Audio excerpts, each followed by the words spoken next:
Radio Kédou, le journal avec Sotelma Malitaire.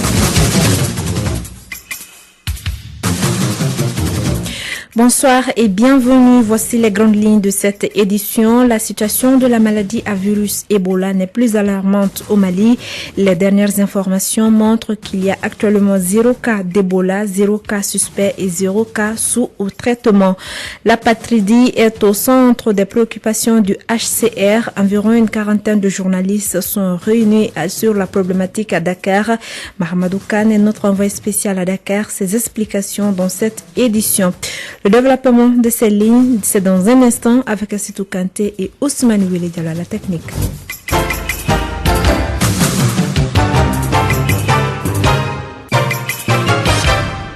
Situation de la maladie à virus Ebola, 0 cas d'Ebola, 0 cas suspect et 0 cas sous traitement. Telle est la situation actuelle de l'épidémie d'Ebola au Mali. L'information a été donnée hier par le ministre de la Santé et de l'Hygiène publique à la presse. Le point avec Fanta Diakité. Depuis l'apparition de cette épidémie en Afrique de l'Ouest, le Mali n'a connu que 2 foyers. Il s'agit notamment de la fillette de Caille et le patient guinéen de la clinique Pasteur. Ousmane Koné, ministre de la Santé et de l'Hygiène publique. Depuis le début de l'épidémie, nous avons compté 7 cas positifs, dont 6 liés aux patients guinéens et 1 à la fillette de Caille. 5 décès, dont 4 liés aux patients guinéens. À ce jour, nous n'avons pas connu de nouveaux cas.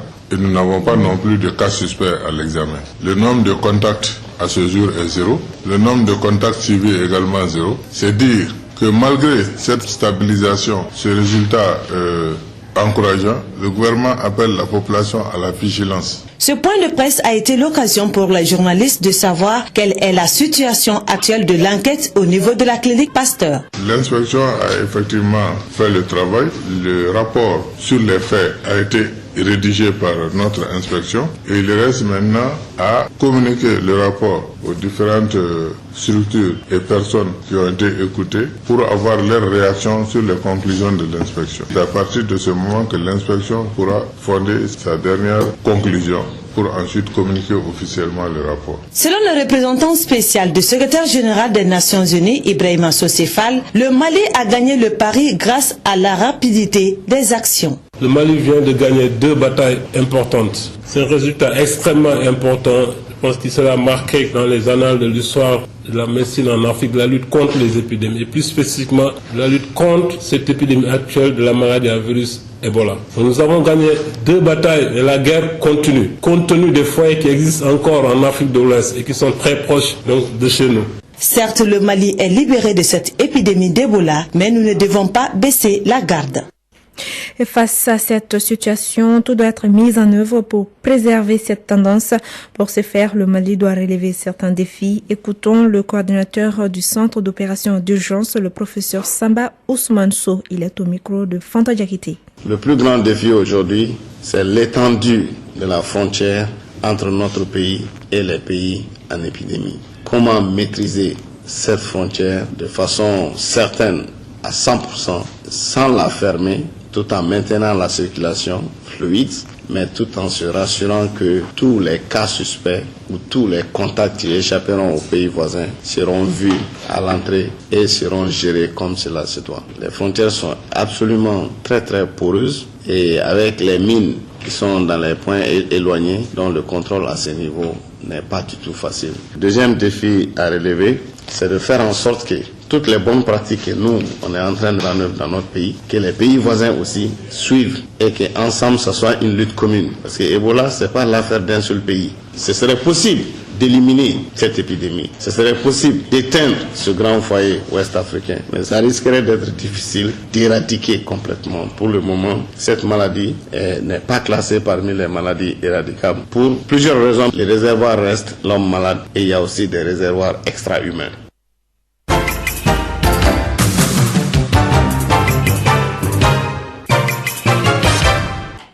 La MINUSMA renforce sa position dans le cercle d'Ansongo et environnant. Au-delà des questions de sécurité, les soldats de la paix interviennent pour des questions de santé, de réhabilitation d'infrastructures administratives, les écoles et les centres de loisirs. Dans la ville d'Ansongo, la MINUSMA a 2 camps avec 2 contingents, les Nigériens et les Chinois. En plus, il y a les FAMAN et la force Barkhane. Kassim Traoré, notre envoyé spécial de la région de Gao, a suivi une patrouille des soldats nigériens d'Ansongo à Labezanga. Dans le cercle d'Ansongo, les checkpoints sont assurés par les FAMAN. Les Barkhane patrouillent à pied et les soldats de la MINUSMA gèrent les positions avancées, comme c'est le cas au niveau du pont de Tassiga. Je suis le sous-lieutenant Adam Tahir. Nous sommes là sur une position pour défendre au moins le pont là. Nous avons 5 positions. Les 4 au moins pour la sécurisation et pour sécuriser notre position même, c'est-à-dire notre emplacement. Non loin de ce pont se trouve le CESCOM du village. C'est Marzouk Ibrahim Maïga, le DTC du CESCOM de Tassiga. Tous les jours, on consulte du matin au soir. Travail et puis nous sommes remis à Dieu. Nous sommes quand même contents parce qu'il y a la MINUSMA qui est à côté de nous. Donc ça nous donne une certaine assurance. Mais il faut reconnaître qu'avant, il faut voir, nous on consulte, mais en même temps on sort pour regarder du côté de la brousse s'il n'y a personne. Ça, il faut reconnaître que c'est comme ça que ça se faisait pendant toute la crise. Mais présentement, Dieu merci, on a des agents qui passent régulièrement, donc on est content. Dans le CESCOM de Tassiga, l'affluence est féminine. La matrone est plus qu'épuisée par le travail. Je m'appelle Aïssa Houdou. J'ai fait des accouchements. Pendant l'accouchement, c'est le chef de poste qui m'aide à faire des accouchements. Nous sommes les deux, moi et le chef de poste. Je n'ai pas d'obstétricienne, je n'ai pas de stagiaire qui m'aide. Certains cas graves sont pris en charge très souvent par les soldats de la MINUSMA. Et je suis le lieutenant Mbadajiba Omaru. Les civils viennent vers nous. Nous leur prêtons des soins. Ils consultent plutôt au niveau du médecin gratuitement dans les médicaments. Et quand nous faisons nos patrouilles, nous essayons de faire des consultations médicales dans la mesure du possible. La Bezanga, la dernière position des soldats de la paix à la frontière nigérienne, était la dernière étape de cette patrouille. Gao, Kassim Traoré, Radio Clédou. Le contingent nigérien qui était à Gao a été transféré à Ansongo.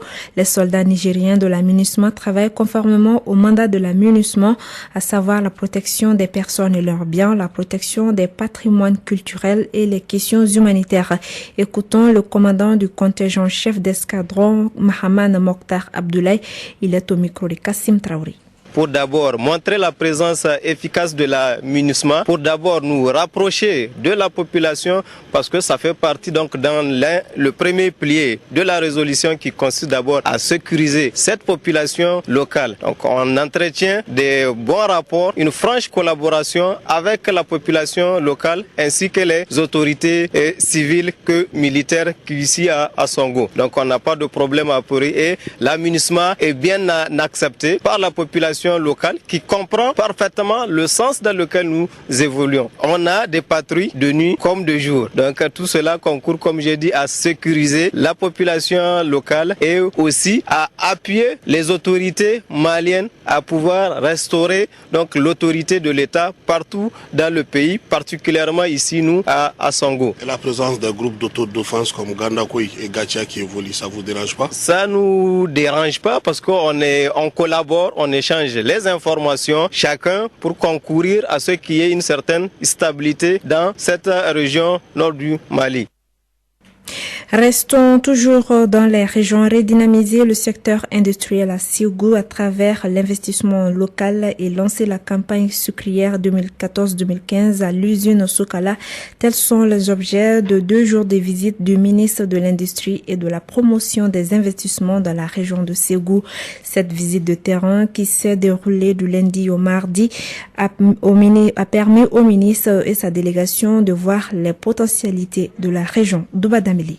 Au cours de cette visite de terrain de 2 jours, le ministre Moustapha Ben Barka et sa délégation ont visité les usines de production Soukala SA, N-Soukala et la Comatex SA. La délégation a aussi tenu des séances de travail avec les responsables et autres acteurs de ces structures visitées, chose qui donne des sentiments de satisfaction au ministre Moustapha Ben Barka. C'est un bilan, à mon sens, satisfaisant au vu des potentialités qu'il y a dans la région. Des ambitions qui ont été exprimées par les uns et les autres dans cette région aussi. On a visité des usines, il y en a qui sont en difficulté, d'autres sont en train de réaliser de nouveaux projets. On a écouté les uns et les autres pour échanger avec eux et prendre en compte leurs préoccupations. national. Ségou doit et sera un centre de développement, un pôle de développement économique humain. À cause du potentiel il faut qu'on mette en place des projets qui verront effectivement le jour. Et c'est ce que nous sommes venus aujourd'hui échanger avec les Ségouviens, échanger avec les opérateurs économiques, les engager eux-mêmes à être les premiers investisseurs dans leur zone.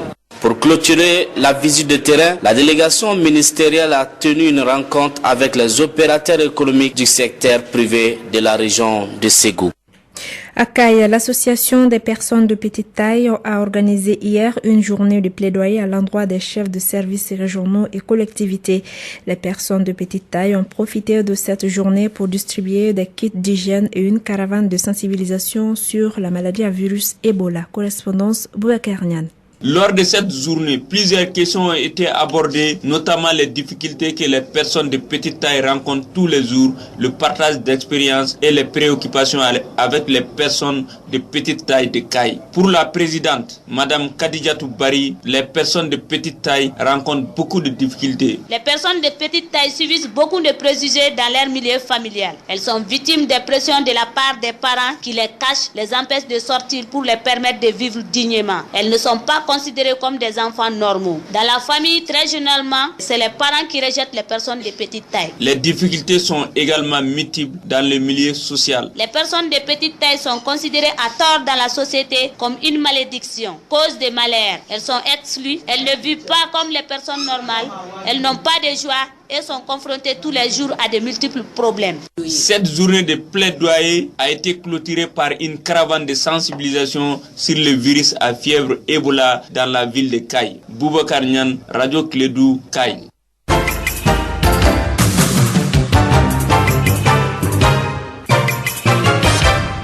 Sur un tout autre sujet, l'apatridie au centre des préoccupations du HCR, un atelier de formation initié par le Bureau régional du Haut Commissariat des Nations Unies pour les réfugiés, a démarré hier à Saly, au Sénégal, sur la problématique.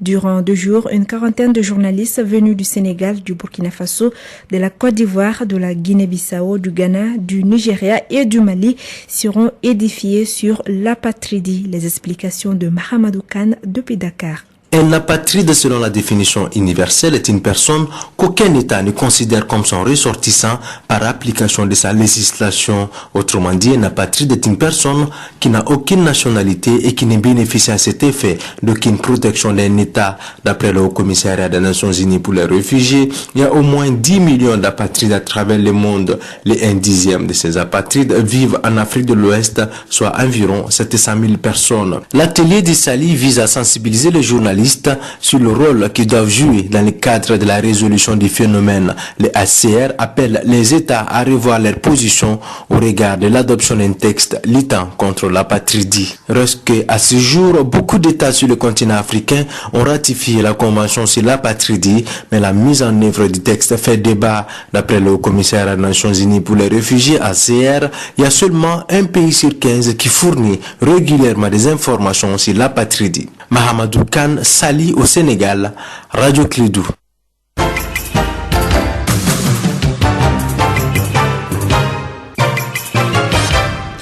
Retour à l'actualité nationale. Fait divers, 2 morts dans la commune de Baguineda. Un homme a abattu à mort hier soir sa belle-mère. Le monsieur en question, communément appelé Espagnol, s'est ensuite rendu à la gendarmerie de la dite localité.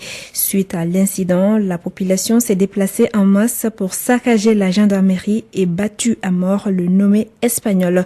Pour en savoir davantage, nous avons pu joindre au téléphone Idrissa Touré, dit Action, ancien élu de la commune.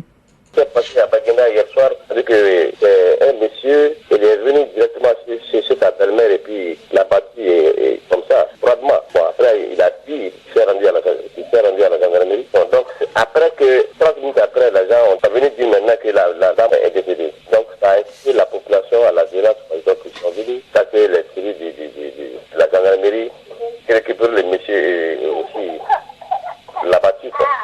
Ils ont tué les messieurs aussi. Ils ont tué les messieurs aussi. Alors, la situation est comment maintenant à Baguineda? Bon, la situation est calme. En tout cas, on n'entend rien d'abord pour le moment. Joint au téléphone par notre rédaction, la gendarmerie n'a pas voulu s'exprimer sur le sujet. Voilà, il est exactement 16h passées de 15 minutes. C'est la fin de cette édition qui vous a été présentée par Assetou Kanté, mise en onde par Ousmane Ouele et Diallo. Restez à l'écoute de notre antenne. Dans un instant, votre émission Allo Clédou avec Yelimadi Konaté.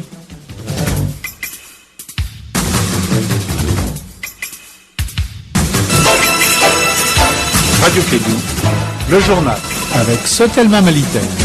Ici, Radio Clédou, c'est tout un monde.